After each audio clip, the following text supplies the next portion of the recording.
Hello, students. I'm your science expert, and today we are going to take up a topic from class 9th science. So let's see what the topic is.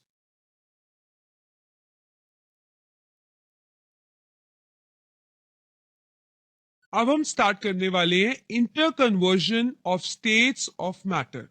अब आपको पता लग गया है कि हमारे पास states होती हैं सॉलिड, लिक्विड, गैस। प्लाज्मा और बीसी को अभी हम नहीं पढ़ेंगे, तो बेसिकली हम मेन 3 स्टेट्स ही पढ़ेंगे, सॉलिड, लिक्विड और gas.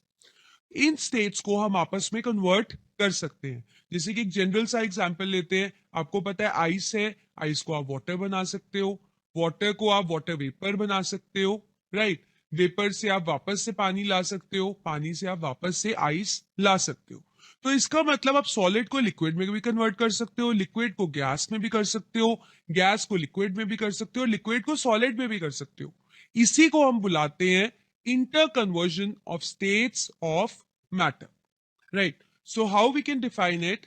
The phenomena due to which the matter changes from one state to another and then back to its original state, and how it occurs on altering the conditions of temperature and pressure.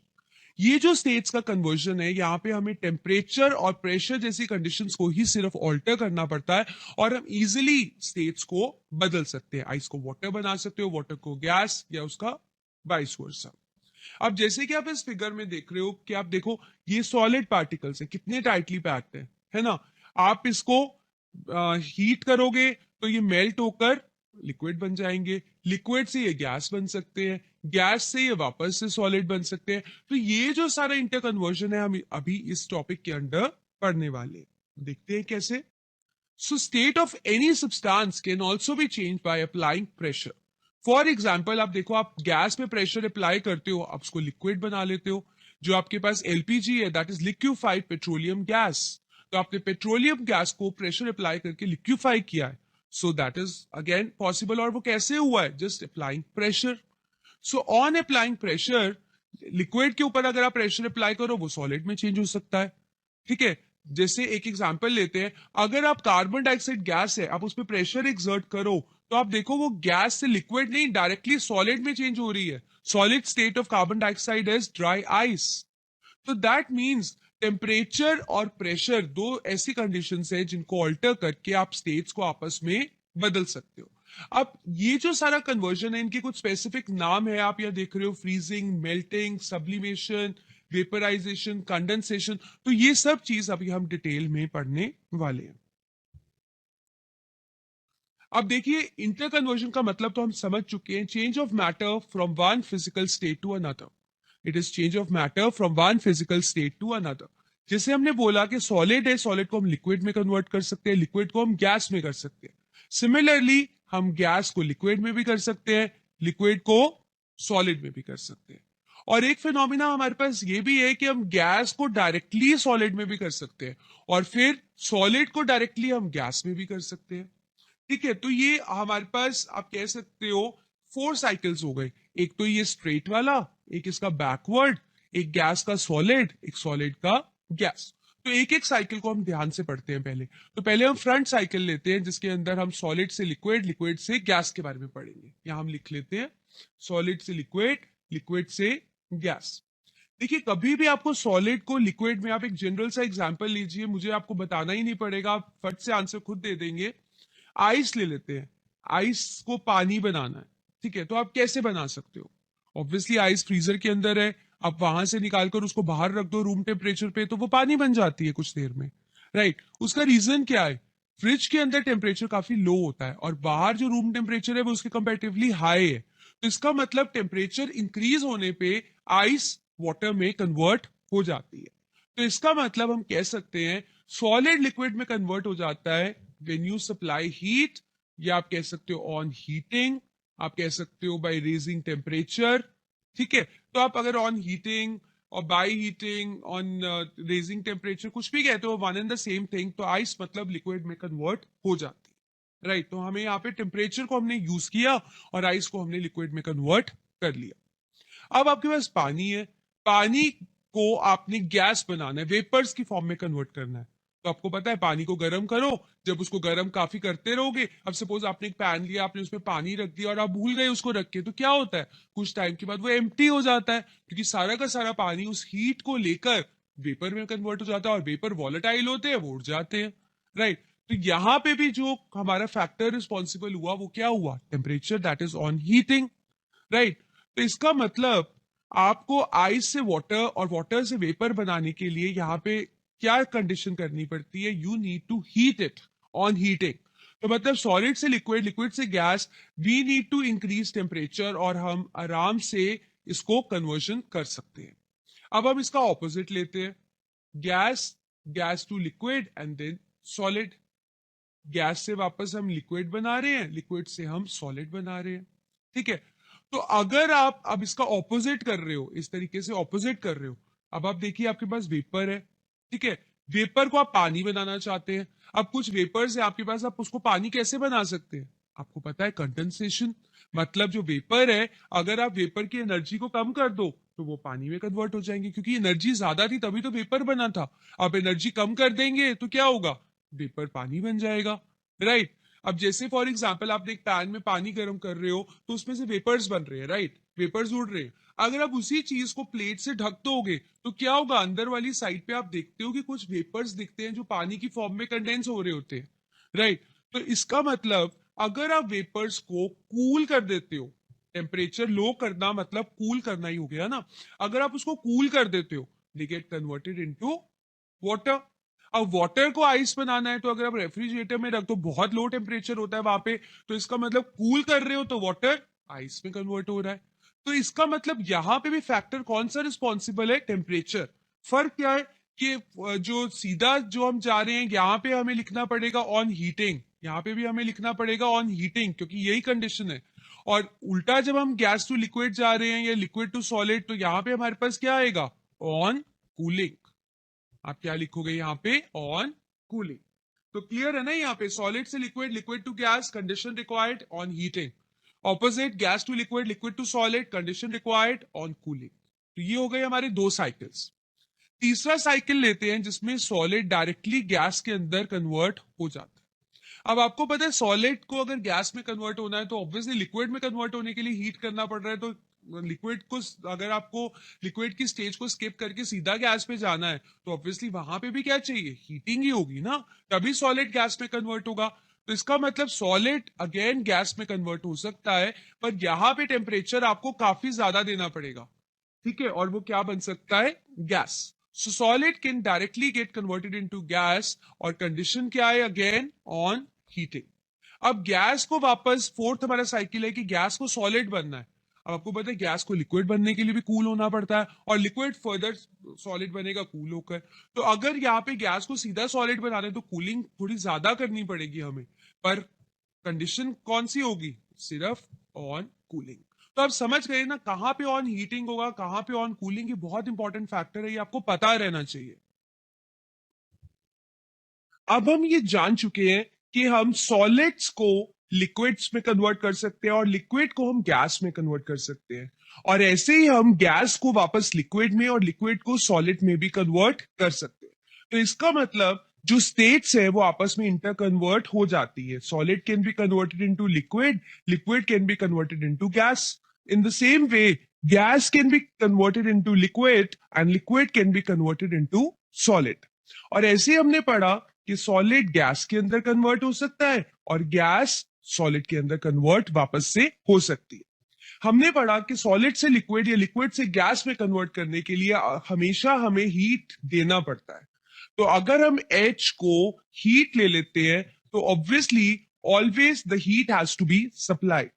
और अगर हम ये उल्टा देखें कि gas से liquid या liquid से सॉलिड, तो हमेशा जो गैस, हम ये जो गैस से लिक्विड या लिक्विड से सॉलिड करते हैं तो हमेशा हीट रिलीज होती है। तो प्लस का मतलब है कि जो हीट है वो हमने एब्सॉर्ब कराई, माइनस का मतलब है ये जो हीट है ये रिलीज हुई। सिमिलरली जब सॉलिड गैस में कन्वर्ट हो रहा है तो हीट एब्सॉर्ब हो रही है, जब गैस वापस से सॉलिड में हो रही है तो हीट रिलीज हो रही है। तो ये जो भी हीट चेंजेस इन्वॉल्व है, चाहे एब्जॉर्ब चाहे रिलीज, ये सारी की सारी जो हीट का इन्वॉल्वमेंट है, उस हीट को हम एक स्पेशल नाम देते हैं, that is latent heat. Latent heat एक हिडन हीट है। लेटेंट हीट को हम क्या बुला देते हैं? It is a kind of hidden heat, कि या तो वो एब्जॉर्ब होती है या वो रिलीज होती है। कब? जब कभी भी एक स्टेट दूसरी स्टेट में कन्वर्ट होती है, right? So latent heat is the amount of heat which is released और absorbed, anything, right, during the change of state of the substance. जब एक सब्सटेंस अपनी एक स्टेट से दूसरी स्टेट के अंदर कन्वर्ट होता है, तो जो भी हीट का इन्वॉल्वमेंट है, हीट चेंजेस हैं जो, that heat is called as latent. तो पहले अब हम इसमें इस पूरे साइकिल को हम फ्रैक्शंस में स्प्लिट करके थोड़ा पढ़ते हैं। ऑलमोस्ट सेम हो गया। अगर आप सिंगल साइड का जैसे solid to liquid, liquid to gas आप पढ़ लोगे तो सिर्फ स्टेट्स बदलेंगी, लेकिन जो बेसिक फिनोमिना है वो बिल्कुल सेम रहने वाला है। अब देखिए, अगर आप सॉलिड से लिक्विड में कन्वर्ट करते हैं, सॉलिड को लिक्विड में कन्वर्ट करते हैं, तो आपको पता है आपको हीट देनी पड़ती है। तो इस फिनोमिना को हम क्या बुलाते हैं? मेल्टिंग या फिर फ्यूजन। तो मेल्टिंग का मतलब है change of solid state into liquid. How? On heating. It is the change of solid into liquid state on heating. अब ये जो मेल्टिंग होती है, ऐसा नहीं कि आपने सॉलिड को हीट किया और वो लिक्विड बन गया। हर सॉलिड को एक अलग टेम्परेचर पे हीट करना पड़ता है, तभी वो लिक्विड बनता है। किसी सॉलिड को ज्यादा हीट चाहिए कन्वर्ट करने के लिए, किसी सॉलिड को कम हीट चाहिए, राइट? तो हर, आप कह सकते हो, जिस पॉइंट पे सॉलिड लिक्विड में कन्वर्ट होता है, उस पॉइंट को हम क्या बुलाते हैं? Melting point. उसको हम क्या बुलाते हैं? Melting point. तो मेल्टिंग पॉइंट आप उस टेम्परेचर को कह सकते हो जो टेम्परेचर रिक्वायर्ड था सॉलिड को लिक्विड में कन्वर्ट करने के लिए। तो जैसे यहां पे हमने ये वाला पार्ट पढ़ लिया है पूरा, solid into liquid, that is called as melting. और ये कैसे करना पड़ता है? हीट करके, और वो टेम्परेचर जिसपे सॉलिड कन्वर्ट हो जाता है पूरा का पूरा लिक्विड में, उसको आप क्या बुलाते हो? Melting point. Now we are gonna do is melting point. आपने पढ़ा कि हम सॉलिड को लिक्विड में कन्वर्ट कर सकते हैं, और सॉलिड में जो लिक्विड का कन्वर्जन होता है उसके लिए हमें हीट देनी पड़ती है। मतलब जो हीट है that is absorbed by the solid. ठीक है? जैसे फॉर एग्जांपल आप आइस ले लेते हैं। हम एक एग्जांपल ले लेते हैं सॉलिड का, दैट इज आइस। हम इसको बाहर से हीट सप्लाई कर रहे हैं, तो ऐसा तो नहीं है कि हीट सप्लाई करते ही फटाफट से ये पानी में कन्वर्ट हो जाएगा, है ना? हीट जब इसको मिलेगी, it will start melting. It will take certain time to get converted completely into water, right? तो आइस ने हीट एब्सॉर्ब करी and it start changing into water. ठीक है? तो वो टेम्परेचर जिस पे पूरा का पूरा सॉलिड, कि आप आइस का एग्जांपल ले रहे हैं तो पूरी की पूरी आइस वाटर में कन्वर्ट हो जाए, उस पॉइंट को हम क्या बुलाते हैं? Melting point. That is called as melting point. So we can define as the temperature at which solid changes into liquid on heating. A fixed temperature, जब पूरा का पूरा solid liquid में convert हो जाएगा, that temperature is called as melting point. For example, the melting point of ice is 0 degrees Celsius. That means at 0 degrees Celsius, the ice completely gets converted into water. So now it's clear to you that solid can be converted into liquid, and for this the heat is absorbed, right? And the temperature at which it gets fully completely changed from solid to liquid, that is called as melting point, right? हमने अभी बात की थी कि कभी भी जो state change करने में इन्वॉल्वमेंट होती है एनर्जी की, उसको हम क्या बुलाते हैं? Latent heat. अब क्योंकि यहाँ पे मेल्टिंग या फ्यूजन का प्रोसेस हो रहा है, इसलिए उस लेटेंट हीट को हमने स्पेसिफाई कर दिया है as latent heat of fusion, और we can say that latent heat of melting. Generally हम इसको फ्यूजन से बुला लेते हैं। ठीक है? अब लेटेंट हीट ऑफ फ्यूजन क्या होता है?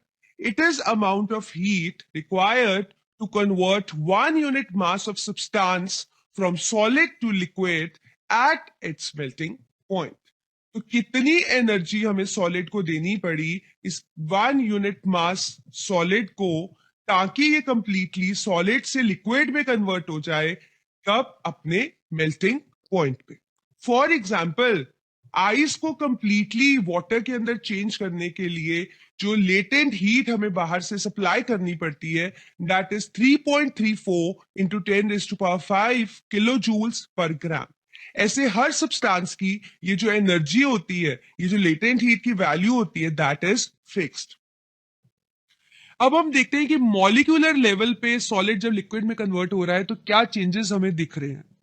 देखिए, जब आपने सॉलिड को हीट किया, जैसे ये सॉलिड है, ठीक है, आपने इसको हीट किया, किसी भी मोड से इसको एनर्जी प्रोवाइड करी, तो जब आप इसको एनर्जी प्रोवाइड करेंगे तो पार्टिकल्स ये एनर्जी को गेन करेंगे। गेन करने पे वो वाइब्रेट होने लगेंगे, ठीक है। जैसे जैसे एनर्जी ज्यादा होती रहेगी उनका वाइब्रेशन भी बढ़ता रहेगा, वाइब्रेशन का एम्पलीट्यूड भी बढ़ता रहेगा, उस करके उनकी काइनेटिक एनर्जी बढ़ेगी। अब काइनेटिक एनर्जी किसी की बढ़ेगी तो मतलब वो रैंडम मूव करने लगेंगे, जितना भी मूव कर सकते होंगे थोड़ा थोड़ा दूर होने लगेंगे आपस में, उससे उनकी स्पेसेस बढ़ जाएंगी। स्पेसेस बढ़ने का मतलब फोर्स कम हो जाएगा, और जब ऐसा हो जाएगा कि स्पेस बढ़ जाएगी और फोर्स कम हो जाएगी तो सॉलिड किसमें कन्वर्ट हो जाएगा, लिक्विड स्टेट में। क्योंकि यही तो फर्क है सॉलिड और लिक्विड में, कि वहां पे स्पेसेस जो है वो कम है और लिक्विड में स्पेसेस ज्यादा है, और फोर्स सॉलिड में ज्यादा है और लिक्विड में कम है। तो जब हम सॉलिड की ये प्रॉपर्टीज को बदल देंगे तो it will get converted into liquid state. ऐसे ही अब हम एक और कन्वर्जन देखते हैं लिक्विड से गैस का। आपको पता है यहां पे भी हमें हीट एब्जॉर्ब करवानी पड़ती है, राइट। और इस प्रोसेस को, जो ये लिक्विड का गैस में कन्वर्जन है, उसको हम क्या बुलाते हैं, बॉइलिंग और vaporisation. We call it as boiling और वेपराइजेशन। ये लिक्विड का जो गैस में कन्वर्जन है, that is called as boiling और vaporisation. So it is the change of like state of substance, कहां से, from liquid to gaseous state. और जिस टेम्परेचर पे ये चेंज होता है उस टेम्परेचर को हम क्या बुलाते हैं, बॉइलिंग पॉइंट। देखिए, ये जो मेल्टिंग पॉइंट है, बॉइलिंग पॉइंट है, ये तब नहीं होता कि जैसे स्टेट स्टार्ट होनी हुई है, अभी शुरू चेंज होनी, जब पूरा का पूरा पुराना स्टेट दूसरी स्टेट में कन्वर्ट, नई स्टेट में कन्वर्ट हो जाएगा, उस टेम्परेचर को हम मेल्टिंग पॉइंट, बॉइलिंग पॉइंट, जो भी पॉइंट्स जो हम कह रहे हैं, वो उस टेम्परेचर को कहते हैं जब स्टेट पूरी खत्म हो जाती है।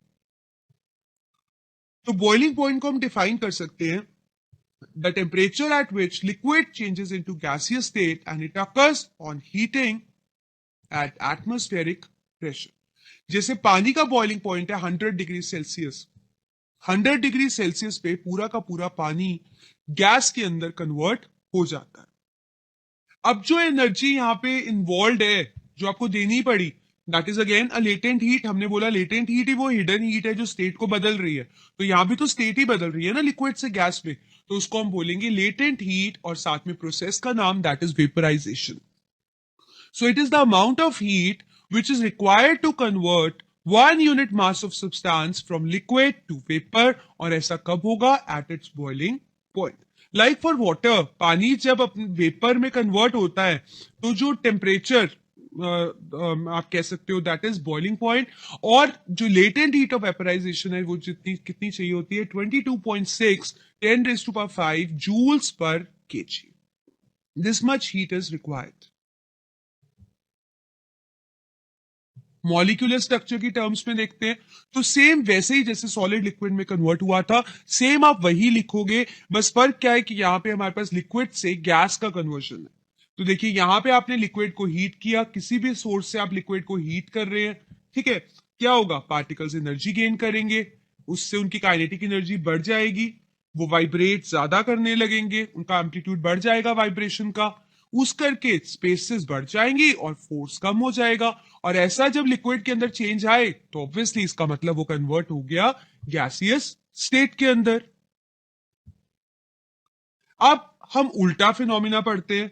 अब हमने सॉलिड से लिक्विड और लिक्विड से गैस हम पढ़ चुके हैं अब, ठीक है। अब हम गैस से लिक्विड और लिक्विड से सॉलिड पढ़ने वाले हैं। और आपको पता है कि जब हम ऐसा करते हैं कि गैस को लिक्विड में कन्वर्ट करते हैं तो हमें यहां पे कूलिंग करनी पड़ती है, मतलब हीट रिलीज होती है, तो इसको आप याद रखिएगा, ठीक है। तो गैस से जब आप कह सकते हो गैस जब लिक्विड के अंदर कन्वर्ट होगी तो इस फिनोमिना को हम क्या बुलाते हैं, हम इसको कंडेंसेशन भी बुला सकते हैं, हम इसको लिक्विफिकेशन भी बुला सकते हैं, ठीक है। तो बेसिकली है क्या इस टर्म का मतलब, change of gaseous state to liquid state, और कैसे, कूलिंग पे। ठीक है। और अब कूलिंग आपको कौन से टेम्परेचर पे करनी पड़ेगी? Obviously below the boiling point of the substance. और वो टेम्परेचर जब गैस लिक्विड में कन्वर्ट हो जाएगी, that will be called as condensation point, और you can say liquefaction point. अब अगर मॉलिक्यूलर स्ट्रक्चर के हिसाब से हम देखते हैं कि कैसे स्टेट चेंज होती है, तो ऑब्वियसली गैस को लिक्विड में कन्वर्ट करने के लिए एक तो हम कूल कर सकते हैं, रिड्यूसिंग टेम्परेचर, तो वी कैन कूल इट, और we can also apply the pressure also in this case. अब देखिए, जब आपके पास सपोज ये गैस है, आप इस पे प्रेशर अप्लाई कर रहे हो। प्रेशर का मतलब क्या है कि पार्टिकल्स पास पास आने लगेंगे, तो पार्टिकल्स का डिस्टेंस आपस में क्या हो जाएगा? कम। अब पार्टिकल्स का डिस्टेंस कम हो गया तो जगह भी कम हो जाएगी, तो obviously they will start attracting each other. और जब ऐसा होगा, इनमें अट्रैक्टिव फोर्सेस, जो इंटरमोलिकुलर फोर्स बढ़ जाएंगे और इंटरमोलिकुलर स्पेस डिक्रीज हो जाएगी, तो ये किस में कन्वर्ट हो जाएंगे? लिक्विड में, क्योंकि यही तो डिफरेंस था इन दोनों के बीच में। वो डिफरेंस ओवरकम हो गया तो स्टेट बदल गई। And please note, whenever there is change in the state, जिसको आप फेज ट्रांजिशन भी कहते हो, मास ऑफ मैटर कभी चेंज नहीं होता। जितना मास होता है वो उतना ही रहता है। मास को आपको पता है, law of conservation of mass के हिसाब से मास can neither be created nor be destroyed, it is always conserve. तो यहां पे हम मास के अंदर कोई चेंज नहीं आता, सिर्फ स्टेट्स में चेंज आ रहा है। नेक्स्ट वी हैव, गैस से लिक्विड हम कर चुके हैं। अब लिक्विड से जब हम सॉलिड करेंगे तो सेम होगा, कूलिंग से होगा, ये आपको पता है। तो लेकिन इस फिनोमिना को हम क्या बुलाएंगे? फ्रीजिंग। अब जनरली आपको पता है, आप पानी को जब फ्रीज करते हो आइस बन जाती है, राइट? तो freezing is a change in a state of liquid state of substance to solid state. How? Cooling पे। और वो टेम्परेचर जब पूरा का पूरा लिक्विड सॉलिड में कन्वर्ट हो जाता है, that point is called as, that temperature is called as freezing point. तो इसका मतलब फ्रीजिंग पॉइंट वो टेम्परेचर है जिसपे लिक्विड सॉलिड में कन्वर्ट हो जाता है। And how? On cooling. Explain करते हैं मॉलिक्यूलर स्टेट पे, स्ट्रक्चर के बेसिस पे, सेम उसी तरीके से हम करेंगे। देखिए, जब आपके पास लिक्विड है, लिक्विड को आप कूल कर रहे हो, इससे एनर्जी आप निकाल रहे हो। निकालने से क्या होगा? इनकी काइनेटिक एनर्जी डिक्रीज करेगी। काइनेटिक एनर्जी डिक्रीज करेगी तो इंटरमॉलिक्यूलर स्पेस भी कम हो जाएगा, इंटरमॉलिक्यूलर फोर्स बढ़ जाएगा, और लिक्विड सॉलिड के अंदर कन्वर्ट हो जाएगा।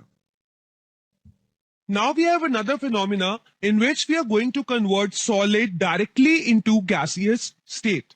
And the phenomena is called as sublimation. अब आप देख चुके हो कि सॉलिड को हम लिक्विड में कन्वर्ट कर सकते हैं, लिक्विड को हम गैस में कन्वर्ट कर सकते हैं, गैस को वापस से लिक्विड में भी कर सकते हैं, और लिक्विड को वापस हम सॉलिड में भी कर सकते हैं। आप पढ़ चुके हो कि सॉलिड से लिक्विड या लिक्विड से गैस जब कन्वर्ट होगा तो हीट हमेशा एब्जॉर्ब होगी। ऐसे ही गैस से जब लिक्विड या लिक्विड से सॉलिड होगा, हीट हमेशा रिलीज होगी, राइट? तो आप समझ चुके हो कि सॉलिड से लिक्विड, लिक्विड से गैस में हीट का एब्जॉर्प्शन है, और गैस से लिक्विड या लिक्विड से सॉलिड में हीट रिलीज होती है। मतलब कोई भी चीज को कूल करना पड़ता है, ठीक है।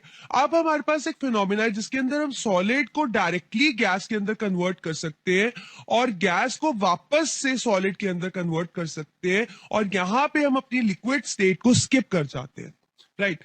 ऐसा स्किपिंग तभी होगा जब सपोज आप सॉलिड से गैस कर रहे हो, तो हीट तो देनी ही पड़ेगी उसको, लेकिन जो हीट दोगे आप, इट शुड बी इनफ। मतलब वो काफी हीट होनी चाहिए जो लिक्विड स्टेट को स्किप करके सीधा सॉलिड को गैस के अंदर चेंज करवा दे। सिमिलरली जब आप गैस को सॉलिड में कन्वर्ट करोगे तो कूल डाउन करना पड़ता है, तो वहां पे भी इनफ कूलिंग की रिक्वायरमेंट है, तभी लिक्विड स्टेट को स्किप करके आप सीधा सॉलिड स्टेट के अंदर चले जाओगे। So this phenomena is called as sublimation. अब हम इसको डिफाइन कर लेते हैं पहले। So it is the change of solid state directly to gaseous state. How? On heating, and gaseous vapors back to solid. How? On cooling. अब देखिए ये होता कैसे है प्रोसेस। आपके पास ये सॉलिड है, ठीक है, ये आपके पास गैस के पार्टिकल्स हैं। आप देख सकते हो इन दोनों के अंदर फर्क क्या है। यहाँ पे ये क्लोजली पैक्ड है और यहाँ पे ये थोड़े दूर है, काफी दूर है इनफैक्ट आपस में। तो अगर आप सॉलिड को बाहर से इनफ हीट प्रोवाइड करो तो क्या होगा? इसके जो पार्टिकल्स हैं ये हीट एनर्जी को एब्जॉर्ब कर लेंगे, उससे इन पार्टिकल्स की काइनेटिक एनर्जी इंक्रीज हो जाएगी। काइनेटिक एनर्जी इंक्रीज हो गई तो रैंडम मूवमेंट होने लगेगा। रैंडम मूवमेंट इंक्रीज होने से इंट्रामोलिकुलर स्पेसेस भी बढ़ जाएंगी, इंट्रामोलिकुलर फोर्स कम हो जाएगा, क्योंकि ऑब्वियसली स्पेस बढ़ गई तो फोर्स तो कम होगा क्योंकि पार्टिकल्स दूर जाने लगेंगे। जब ये चीजें एक इनफ मैग्नीट्यूड में ये तीनों हो जाएंगी तो सॉलिड कन्वर्ट हो जाएगा गैस के अंदर, ठीक है। सिमिलरली अगर हम गैस को इनफ कूल डाउन कर दे तो क्या होगा, ये सब ऑपोजिट उसमें हो जाएगा, मतलब जो पार्टिकल्स है उनकी एनर्जी रिलीज होगी तो उससे उनकी काइनेटिक एनर्जी डिक्रीज हो जाएगी। काइनेटिक एनर्जी डिक्रीज होने का मतलब है उनका मूवमेंट थोड़ा सीज हो गया, जिस करके इंटरमोलिकुलर स्पेसेस कम हो जाएंगी, इंटरमोलिकुलर फोर्स बढ़ जाएगा और वो कन्वर्ट हो जाएंगे सॉलिड स्टेट में। So this is what is sublimation. अब इसमें हम दो टर्म्स यूज करते हैं, sublime and sublimate.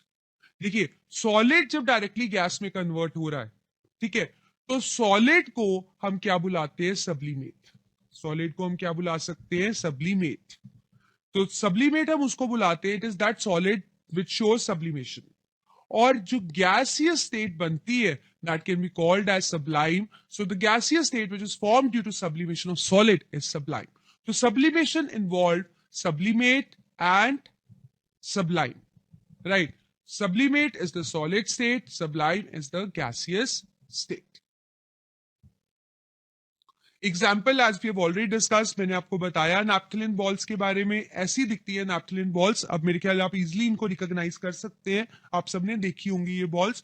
So these are naphthalene balls and they actually show sublimation. Apart from it हमारे पास बहुत से सब्सटेंस है, अमोनियम क्लोराइड सब्लिमेशन शो करता है, आयोडीन सब्लिमेशन शो करता है। So there are lot of substances which actually show sublimation. Now we are going to take up the last topic of this chapter, that is evaporation.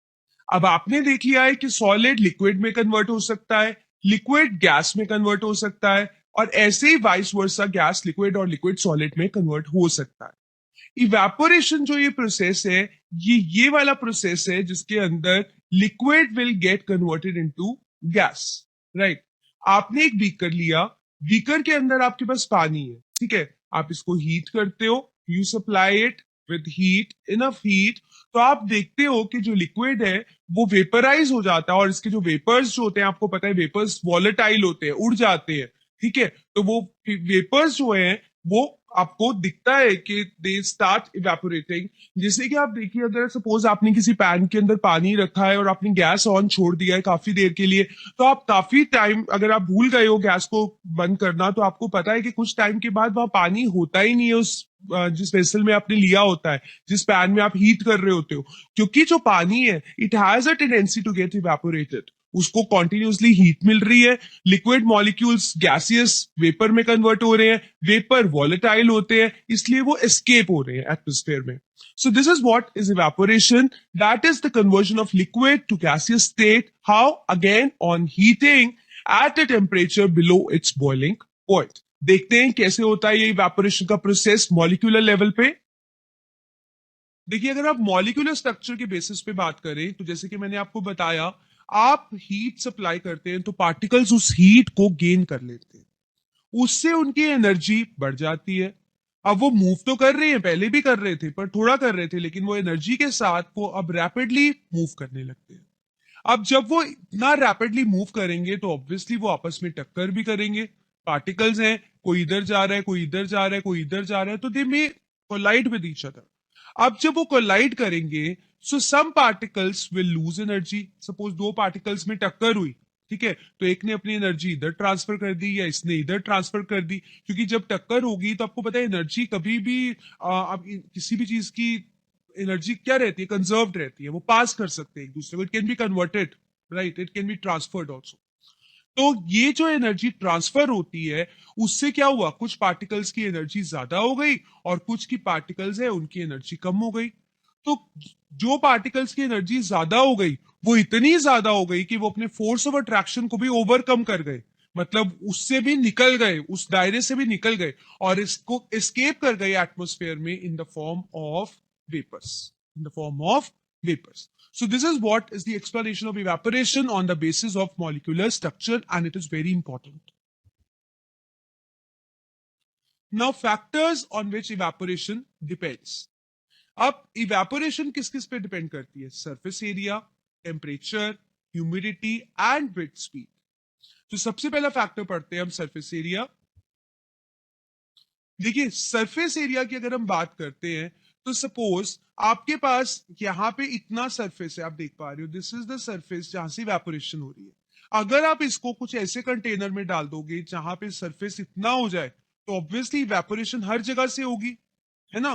तो इसका मतलब जितना ज्यादा surface area होगा, जितना ज्यादा एक्सपोज सरफेस होगा, उतने ज्यादा जो लिक्विड है वो वेपर्स में कन्वर्ट होंगे। तो हम कह सकते हैं surface area is directly proportional to evaporation. More is the surface area, more will be the rate of the evaporation. कुछ एग्जाम्पल, कुछ एप्लीकेशन इसी पे देखते हैं। देखिए अगर आपने कपड़े धोए हैं, ठीक है, आप कपड़े धोने के बाद उनको ऐसे ही पड़े रहने दो या ऐसे ही बस उठाया और उसको वॉल पे डाल दिया या किसी भी तार पे डाल दिया आपने, तो क्या होगा? वो कपड़े उतने अच्छे से नहीं सूख पाएंगे। लेकिन अगर आप उनको प्रॉपरली ऐसे स्प्रेड करेंगे तो वो कपड़े जल्दी सूखेंगे। उसका रीजन है कि जब आपने सपोज जैसे ये टी शर्ट है, यहाँ पे इस तरह से प्रॉपर ऐसे स्प्रेड होकर ये टी शर्ट ऐसे स्प्रेड हुई हुई है फायर पे, अगर आप इस टी शर्ट को इस तरीके से ही रख देंगे तो ऑब्वियसली इसका जो एक्सपोज सरफेस है वो कम होगा, तो इवेपोरेशन का रेट भी कम होगा। तो जब सरफेस एरिया बढ़ जाएगा, आप इसको स्प्रेड करेंगे और सरफेस एरिया बढ़ जाएगा, उससे इवेपोरेशन का रेट भी बढ़ जाएगा, मॉलिक्यूल्स ज्यादा एक्सपोज होंगे और जो क्लोथ्स है वो आपके फास्टर ड्राई होंगे। दूसरा फैक्टर है हमारे पास टेम्परेचर। आपको पता है कि हम लिक्विड को गैस में कन्वर्ट करने के लिए टेम्परेचर मतलब हीट प्रोवाइड करते हैं, ठीक है। अगर आप हीट ज्यादा प्रोवाइड करेंगे तो पार्टिकल्स में काइनेटिक एनर्जी भी ज्यादा आएगी, वो कोलाइड भी ज्यादा करेंगे तो ऑब्वियसली एनर्जी ट्रांसफर या आप कह सकते हो उनका एनर्जी डिफरेंस भी ज्यादा होगा और वो बहुत जल्दी वेपर में कन्वर्ट हो जाएंगे। तो इसका मतलब जैसे ही टेम्परेचर बढ़ेगा काइनेटिक एनर्जी बढ़ेगी, फोर्स ऑफ अट्रैक्शन वो जल्दी से अपना तोड़ देंगे और इवेपोरेशन का रेट भी बढ़ जाएगा। इसके ऊपर एक एप्लीकेशन देखते हैं हम। Formation of water vapour on the cup of hot T. अब आपने एक ठंडे पानी का ग्लास रखा है, आपने कभी देखा उस पे वेपर बनते हो? नहीं। लेकिन उतने रैंडम आप कह सकते हो उतने स्पीड से वेपर जितने के एक हॉट टी के कप पे बनते हैं उतने नहीं बनते कोल्ड में। उसका रीजन है कि जब टेम्परेचर बढ़ता है तो पार्टिकल्स रैंडमली मूव करने लगते हैं, तो मतलब इवेपोरेशन का रेट बढ़ जाता है। तो जब वो एस्केप होते हैं तो वो आपस में भी कोलाइड करते हैं, कप के साथ भी करते हैं और वो साथ ही कंडेंस होते रहते हैं, मतलब इवेपोरेशन और कंडेंसेशन दोनों वहां पे नोटिस पे आ जाता है। तीसरा फैक्टर है हमारे पास ह्यूमिडिटी। ह्यूमिडिटी का मतलब होता है कि जो वेपर है, वाटर वेपर ऑलरेडी एयर के अंदर प्रेजेंट है। तो अगर वाटर वेपर एयर के अंदर ऑलरेडी प्रेजेंट होगा, मतलब ह्यूमिड क्लाइमेट होगा, तो इवेपोरेशन का रेट कम होगा। क्योंकि आपको पता है कोई भी चीज वहां से जाती है जहां पे ज्यादा होती है, वहां पे जहां पे कम होती है। तो अगर हम पानी की बात कर रहे हैं, अगर वेपर का डिफरेंस ही ज्यादा नहीं होगा, बीकर की बात कर लो आप, बीकर और एटमोस्फेयर के अंदर ज्यादा डिफरेंस नहीं होगा, तो इवेपोरेशन का रेट भी कम होगा, कम वेपर एस्केप करेंगे। इसी का रीजन है कि जब ह्यूमिड क्लाइमेट होता है, जब मॉइस्चर होता है एटमोस्फेयर में, तब आपके कपड़े देर से सूखते हैं क्योंकि एस्केपिंग टेंडेंसी कम हो जाती है और इवेपोरेशन का रेट भी कम हो जाता है। चौथा फैक्टर है हमारे पास विंड की स्पीड। आपको पता है moving air is called as wind. चलती हुई हवा को आप क्या बोलते हो? Wind, right. तो जैसे ही विंड की स्पीड बढ़ेगी तो इवेपोरेशन भी बढ़ जाती है, राइट, क्योंकि वो एनर्जी ले लेते हैं उससे। सो ऑब्वियसली जो क्लोथ्स हैं वो आपके जो विंडी डे होता है उसमें ज्यादा जल्दी सूखते हैं as compare to the day जब इतनी विंड्स नहीं चल रही है। Evaporation cause cooling effect. आपने अभी पढ़ा कि इवेपोरेशन एक सरफेस फिनोमिना है कि जो ये सरफेस पे पार्टिकल्स हैं वो आपस, जब आप उनको एनर्जी प्रोवाइड करते हो तो वो आपस में टक्कर करते हैं, सारे मॉलिक्यूल्स आपस में टक्कर करने लगते हैं, उनसे कुछ की एनर्जी ज्यादा हो जाती है, इतनी ज्यादा कि वो अपने फोर्स ऑफ अट्रैक्शन को भी ब्रेक करके वेपर की फॉर्म में कन्वर्ट हो जाते हैं। यही है ना इवेपोरेशन का बेसिक लॉजिक उसके पीछे। अब आप देखिए कौन एस्केप हुआ, वेपर्स कौन बने, ये जो वेपर्स बने ये कौन से पार्टिकल्स बने? ऑब्वियसली जो एनर्जेटिक थे, जिनके अंदर एनर्जी बहुत ज्यादा थी। तो इसका मतलब जितने भी एनर्जेटिक थे वो तो एक्सपोज, मतलब वो वेपराइज हो गए। तो पीछे जो पार्टिकल्स रह गए वो कौन सी एनर्जी वाले रह गए? Less energy. लेस एनर्जी मतलब लो टेम्परेचर। लो टेम्परेचर का मतलब क्या है? Cooling effect. तो इवेपोरेशन का आप कह सकते हो कि एक साइड इफेक्ट है कि जहां से भी इवेपोरेशन होती है वहां पे पीछे ठंडक हो जाती है, कूलिंग इफेक्ट हो जाता है। अब जैसे फॉर एग्जाम्पल कोई चीज आपके हाथ पे जैसे फॉर एग्जाम्पल आपने पेट्रोल ले लिया अपने हाथ पे, ठीक है। पेट्रोल आपकी बॉडी की हीट को लेकर वेपराइज हो गया, तो पीछे आपकी बॉडी की हीट कम हो गई ना, तो इसलिए पीछे आपको क्या लगेगा? ठंडा लगेगा। It will cause a cooling effect in your hand. So evaporation always leads to cooling effect, इसको आप याद रखिएगा। इवेपोरेशन का डेफिनेशन, उसका मॉलिक्यूलर स्ट्रक्चर पे एक्सप्लेनेशन और कूलिंग इफेक्ट, ये बहुत ही इंपॉर्टेंट है और अक्सर पेपर में ये आता है। One more application of evaporation. We feel more comfortable if we wear cotton clothes in summer.